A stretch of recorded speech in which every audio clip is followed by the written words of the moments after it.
दोस्तों, क्या आपने कभी किसी सरकारी स्कूल की दीवारों को देखा है? टूटी हुई बेंचें, बिना पंखों वाले क्लासरूम, दीवारों पर फीकी पड़ चुकी तस्वीरें और बच्चों के हाथों में पुराने फटे बस्ते। ये तस्वीरें हमारे देश के भविष्य की हकीकत है।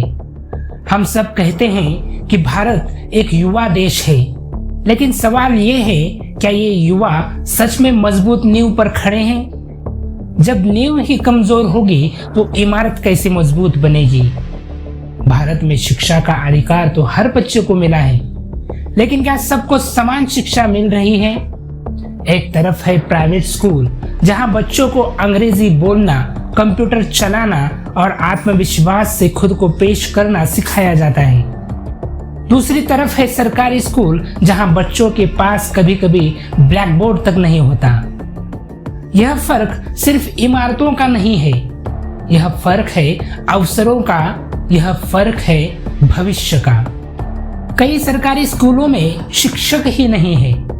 कुछ स्कूलों में एक ही टीचर पूरे 5 क्लास को पढ़ा रहा है। बच्चों के पास किताबें नहीं है, टॉयलेट नहीं है, पीने का साफ पानी नहीं है। कुछ जगहों पर तो स्कूल की इमारत ही ढह चुकी है। ऐसे माहौल में बच्चे क्या सीखेंगे? जब शिक्षक अनुपस्थित रहते हैं और प्रशासन आंख मूंद लेता है, तब सवाल उठता है, आखिर जिम्मेदार कौन है? सरकार हर साल शिक्षा सुधार के नाम पर योजनाएं बनाती है। मिड डे मील, सर्व शिक्षा अभियान, राष्ट्रीय माध्यमिक शिक्षा मिशन, लेकिन जमीन पर असर कितना दिखता है? मिड डे मील का खाना कई बार बच्चों की तबीयत बिगाड़ देता है। बजट खर्च होता है, लेकिन शिक्षा में सुधार नहीं दिखता। कुछ जगहों पर स्कूल सिर्फ कागजों में चल रहे हैं, असल में वहां बच्चों की आवाज सुनाई ही नहीं देती। गरीब माता पिता अपने बच्चों को सरकारी स्कूल भेजते हैं क्योंकि उनके पास और कोई विकल्प नहीं होता। वे जानते हैं कि शिक्षा ही उनके बच्चों का भविष्य बदल सकती है, लेकिन जब वही शिक्षा अधूरी रह जाती है तो सपना टूट जाता है। बच्चे धीरे धीरे स्कूल छोड़ देते हैं और मजदूरी में लग जाते हैं। यह सिर्फ एक बच्चा या अनेक बच्चों का सवाल नहीं, एक पीढ़ी का नुकसान है। सरकारी स्कूलों में पढ़ने वाले कई शिक्षक मेहनती और ईमानदार होते हैं, लेकिन उन पर इतना बोझ डाल दिया गया है कि वे सही ढंग से पढ़ा नहीं पाते। कभी सर्वे, कभी वोटिंग ड्यूटी, कभी सरकारी मीटिंग, शिक्षा उनकी प्राथमिकता रह नहीं जाती। और कुछ टीचर ऐसे भी हैं जो खुद अपनी ड्यूटी के प्रति लापरवाह है। ऐसे में शिक्षा एक औपचारिकता बनकर रह जाती है। कई स्कूलों में खिड़कियां टूटी हुई है, छत से पानी टपकता है, फर्श गंदा है, बिजली नहीं, फैन नहीं, टॉयलेट नहीं। लड़कियां ऐसे माहौल में कैसे पढ़ पाएंगी? यह 2025 का भारत है, फिर भी कई जगह बच्चों को पेड़ों के नीचे पढ़ना पड़ता है। यह दृश्य हमारे लिए शर्म की बात नहीं तो और क्या है? हर साल शिक्षा के नाम पर करोड़ों रुपयों का बजट घोषित किया जाता है, लेकिन वो पैसा बच्चों तक नहीं पहुंचता, रास्ते में ही खत्म हो जाता है। अधिकारी रिपोर्ट में लिख देते हैं कि सुधार हुआ है, लेकिन हकीकत कोई नहीं देखता। अगर ये पैसा सही जगह खर्च हो तो सरकारी स्कूल किसी प्राइवेट स्कूल से कम नहीं होंगे। सरकारी स्कूलों के बच्चे भी सपने देखते हैं, डॉक्टर बनने के, इंजीनियर बनने के, टीचर बनने के, लेकिन जब सिस्टम ही उनके खिलाफ खड़ा हो जाए तो वो सपने अधूरे रह जाते हैं। क्या इन बच्चों का कसूर सिर्फ इतना है कि वो गरीब घर में पैदा हुए? हम अक्सर सरकारी स्कूलों की बुराई करते हैं, लेकिन क्या हमने कभी मदद करने की कोशिश की है? किसी स्कूल को गोद देना, बच्चों को किताबें दान देना या टीचरों को प्रोत्साहित करना, ऐसे छोटे कदम बड़ा बदलाव ला सकते हैं। समाज अगर साथ दे तो सिस्टम भी झुक जाएगा।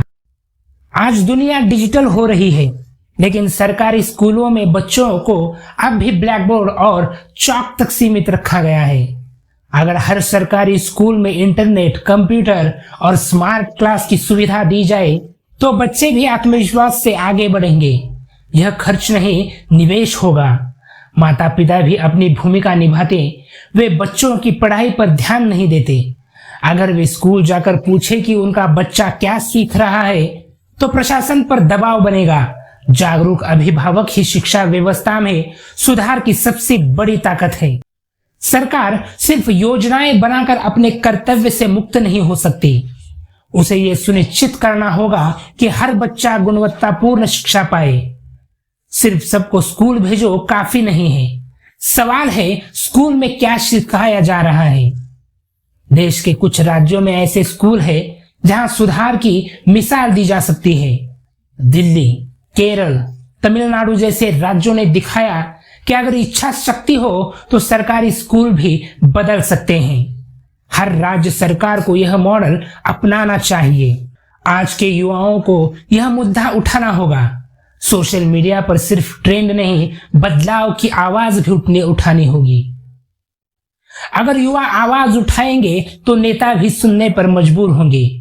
दोस्तों, सरकारी स्कूल सिर्फ ईंट और गारे की इमारत नहीं है, यह हमारे भविष्य की फैक्ट्री है। यहाँ जो बच्चे पढ़ रहे हैं वही कल का भारत बनाएंगे। अगर हम उन्हें नजरअंदाज करेंगे तो हमारा कल भी कमजोर होगा। सवाल यह नहीं है कि सरकारी स्कूलों की हालत क्या है, सवाल यह है कि हम उसे सुधारने के लिए क्या कर रहे हैं। तो दोस्तों, अगली बार जब आप किसी सरकारी स्कूल के पास से गुजरे तो बस एक पल के लिए रुकिए। वहां पढ़ते किसी बच्चों को देखकर सोचिए, अगर उसे सही शिक्षा मिले तो वो भी कल आपका डॉक्टर, इंजीनियर या नेता बन सकता है। सरकारी स्कूलों की हालत सुधरेगी जब हम सब मिलकर इसे अपना मुद्दा बनाएंगे, क्योंकि सवाल सिर्फ सरकार से ही नहीं, सवाल हम सब से है। सरकारी स्कूलों की हालत आखिर कौन सुधारेगा?